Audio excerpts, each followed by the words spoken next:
One, two, three, four. Do do do do do do do do ba ba ba. All right, we're rolling live from the wasteland out here in the survival pod. This is Freedom Phil, and what's the topic right now? Apparently, the LA food bank, with a bunch of homeless people starving on the streets, is throwing away tons of good usable food. Why is that? I'm going to actually explain the mechanics of the food banks and explain the differences and why a lot of people, when you think you should never feel bad about going to a food bank, if you need it, and especially you should never feel bad because you paid for it, whether you know it or not. Yeah, this is Freedom Phil. Like and subscribe. Let's get into it. And always turn up the video speed. And why do I always say that? Because, dude, seriously, people watch videos at such a normal, slow speed. So many more videos, so much more content, so much more information you could get. You just tune up your mind. Turn up the video speed. When I upload this, you watch it at 1.75. Let's get into it. Hey, like, subscribe. So I'm watching the news, and they're talking about all this food going into, the garbage. And this isn't uncommon, by the way. I mean, a lot of times, a lot of the vegetables they can't give away. Hopefully, there's some local farmer that can take them, and have a pig farm or, things for, livestock. That isn't always the case. Bread's another one that usually regularly, there's just so much of it produced. And a lot of people are like, why is there so much food wasted? Well, let me go over the numbers of this, and let me go over some of the different demographics and how you can look at it. I myself, being a wastelander, make my own power and whatnot.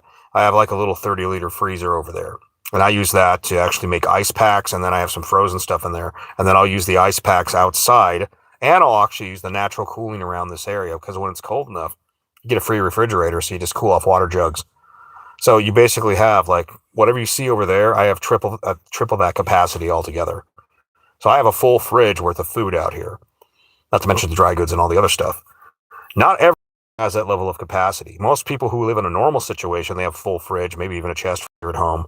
So the food banks really are beneficial to them in that case, because they go to the food banks and they load up with the staples, and then they get however much they get on EBT. And I could only wish I could get EBT. That'd be so fucking awesome. I'd be saving like probably $100 a month, maybe not 100, but maybe. Yeah, but I'd be saving about $100 a month. These people that go there and they get everything they need. But a lot of people don't understand the mechanics of the food bank. And they're like, well, what do you mean? How our system in America works. By the way, once again, like, subscribe. The farmer gets a massive bunch of tax deductions on his farm truck, on his tractor, on the seed, on the chemical fertilizers, on, the sprayers, on the everything, the combine. Basically one huge tax deduction style business. And it's essential for America because you always want more than enough food. You want so much food that you throw it away. And why do you want that? It sounds bad, don't get me wrong, but it's better to have way too much than not enough, because not too much equals riots. People who can't feed their children get really pissed off really quick. People who can't feed their children get to revolution mode really quick. So next to the military stands the farmer. I know a lot of you don't understand that, because the farmer feeds the military. The farmer feeds the person working in the steel mill. The farmer feeds everyone. So it is a crucial thing that we grow way more food than we'll ever use, and then we have lots to give away. But let's be honest, that tax deduction the farmer gets isn't just the farmer getting the tax deduction. Then the next tax deduction is the farm truck, and the guy that owns that farm truck, they take it to the storage facility or the processing facility. Like if it goes to a grain bin, someone's getting paid. It's tax deduction there.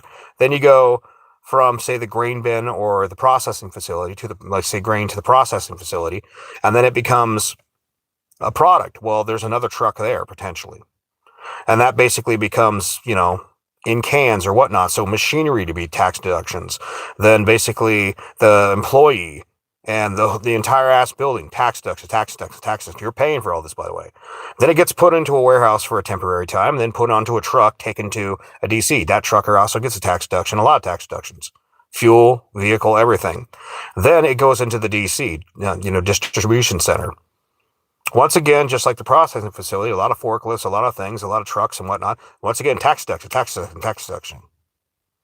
So it's at your local grocery or DC. Then it gets put on another truck. Once again, another trucker-style tax deductions. Going to the grocery store.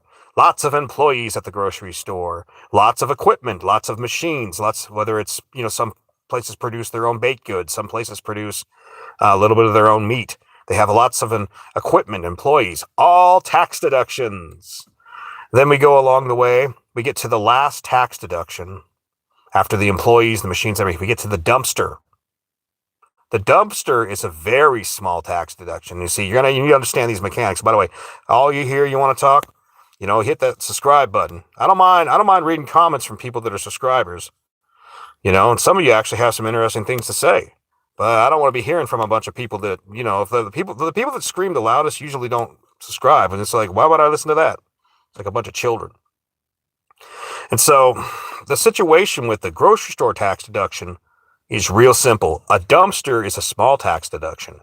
But if you give away that food while it's still technically legal to sell to a food bank, that is a huge tax deduction. So everybody along the way was taking your money for their business, their tax loophole.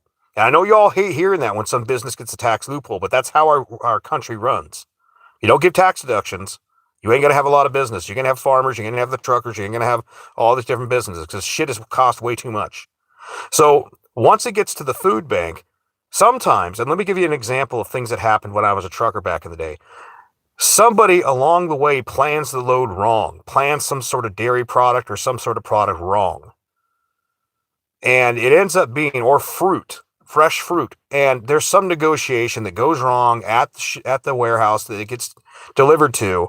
And they're just like, yeah, we don't want that product. And you're like, we need to get this off our product. And you got to sit around waiting for the conversation to happen between your trucking company and the person that had you ship the product, if they can sell it. And then at that point, your trucking company, because this malfunction happened with the shippers, they're now charging this company X amount of money per hour for that truck sitting there. Because yes, understand, every minute that truck isn't moving is money. Every hour equals a certain amount. And so that company then has to evaluate, is it better for us to give away this food, in this case, that's been left on this truck because of whatever reasons? Or is it better for us to try to pay them to ship it somewhere else? Some fine quality products, they will have you drive to a redistribution center to redistribute. I had Tillamook cheese. I had a bunch of extra Tillamook cheese on my truck one time. They didn't give it away to the food banks. They actually had it reshipped because it's that valuable. So what I'm getting at with this is that this is how the system works. You basically get a huge tax deduction for giving away food after all the other companies and all the other investors give away the food. So then you go to the food banks, and sometimes these food banks will have an excessive amount of something, and they only have so much refrigerator space. It's like in the food bank world, in the grocery store world, it doesn't, when a product starts getting old, you got to do something with it. You got new product coming in, and you're trying to give this away. And so people out on the streets, here's how a lot of food works directly for like normal homeless people. Normal homeless people will be out there and they'll eat what they got on hand. And by the way, someone got something to laugh about here. I noticed you ain't saying nothing in the chat. You got a lot to laugh about, but you ain't saying nothing in the chat. Fool ass motherfucker. You got the situation with the homeless where they use the food they get that day. So it's not sticking around. If they get something fresh, they use it that day. So they can't grab up. They're like, hey, we'll give you more of that at the food bank. We got tons of that. You want more of that? Take more of it. Canned goods are great because canned goods effectively, they'll stay good through like a nuclear shelf life. Fresh fruit and vegetables, these only last so long. If you don't have a cooler, and if you live in a warm climate, a cooler with ice isn't lasting long. If you got, like, when they're charging $2.50 or $3 or $4 for a block of ice, and you're living in a warm climate like California or Arizona or, southern Nevada, you're like, if you're up high enough in elevation, that's okay, but then you're freezing your ass off if you don't have the right situation. So basically the type of food that a lot of the homelessness get, like when they get a fresh salad, you got to eat that salad today. So they can they're like, some of them only take so much. They'll grab enough and say, okay, I guess I'll have some of this for dinner. Kind of like people that go to soup kitchens. They'll go to a soup kitchen and they'll grab like a bag of bagels on the way out. Because maybe that soup kitchen, that's the only meal they're going to get that day. So they grab a bagels, and then maybe if there's some leftover fruit from the previous day's food bank, they grab some of that too.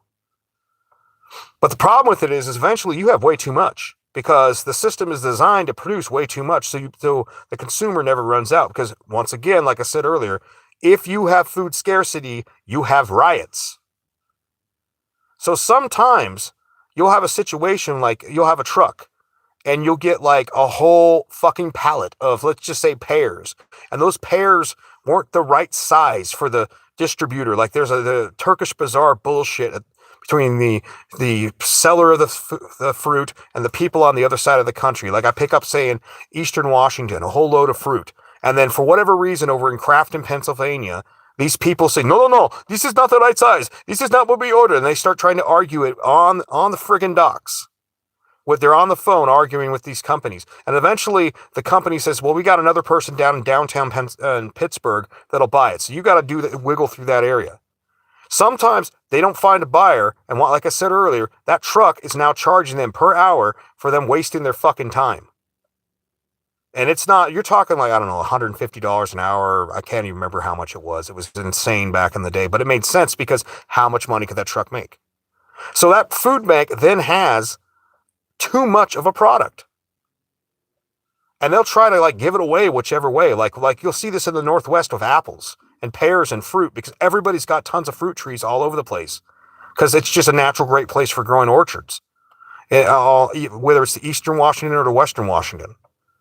So, I mean, look, man, by the way, if you want to make like dried apple slices, applesauce, apple pies, apple preserves, whatever type of fruit you want to make, vodka plums, vodka peaches. Now, peaches don't come up so often, so most people don't know you can grow frost peaches that far north. Most people need to learn. By the way, most people don't know that you can actually, and I don't know if it's all states, but I know in Washington, you can buy fruit trees, seeds, and whatnot for growing food. Food plants can be grown bought off EBT. So the more you know, all right? But the thing of it is that, yeah, when people are talking about these people, they're throwing away perfectly good food while people are starving homeless. You have homeless people out there on the streets that are pissed off. This says Best Buy. This is after Best Buy. I'm sorry. Like, motherfucker, it's a can of chili. It's 2 months expired. It's fine. Well, we expect you to eat this stuff. Go get a job and buy your own fucking food if you feel bad about it. I mean, you're already on EBT. How are you fucking this up? You know, by the way, I'm a guy who, like when it comes to the food banks, I'm a connoisseur of food banks.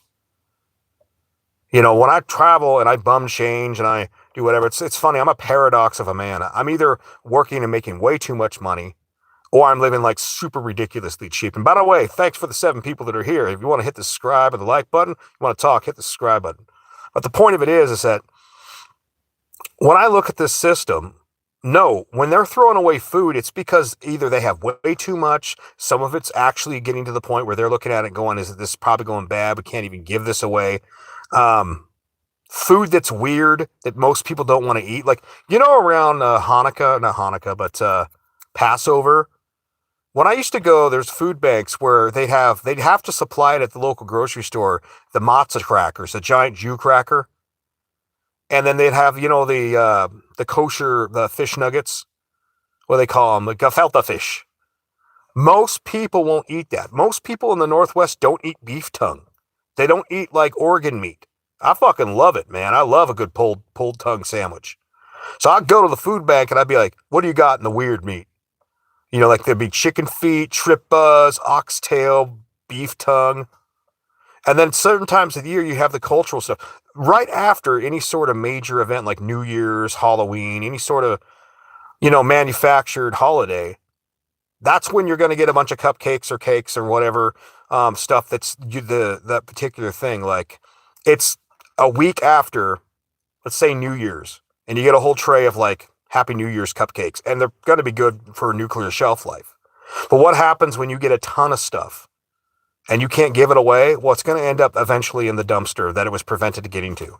So when a lot of people complain about, you know, they're throwing away all this food, it's because not enough people are eating it. We have a system that is designed to always produce excessive amounts of food because it is better to have too much food than to have children that are starving. Starving people equal riots on the streets. Riots on the streets equal regime change. So what ends up happening is that, the people subsidize the farming, subsidize the trucker, subsidize the processing plant, subsidize the trucker again to put it back on the truck, take it to the DC, subsidize the DC. And then when it subsidizes the truck again, then it goes to the grocery store. And instead of throwing it into a dumpster, because believe you me, that would be easier than giving it away to the food banks. They write it off as a tax deduction. And that keeps a bunch of poor people getting better food than they deserve. Just being real. And then on top of that, the reason the poor are so fat is because after they get more than enough food from the food banks, they get a check anywhere, like a single person gets $250 to $300 at EBT. Look it up. A 4-person family just a few years ago in the state north of me used to get like $740. I bet it's $800 now or more. You start to understand the obesity epidemic in America once you understand the mechanics of this machine. And by the way, look, all the tax deductions that you paid for, that's why I say you should never feel bad about going to a food bank. You should never feel bad about it. People try to shame people, but I'm just like, whatever. I paid for that shit. I paid for that shit for 20-odd years of me paying way too much in taxes. So I would be damned if I'm going to feel bad about something that people were going to throw in the dumpster otherwise. Anyhow, this is Freedom Phil, subscribe. That's just what I'm thinking. That's, whenever you see people freaking out about them throwing away food at a food bank, generally it's because there's a reason. They have too much, not enough storage space, not enough people are taking the food. So, peace. Y'all take it easy.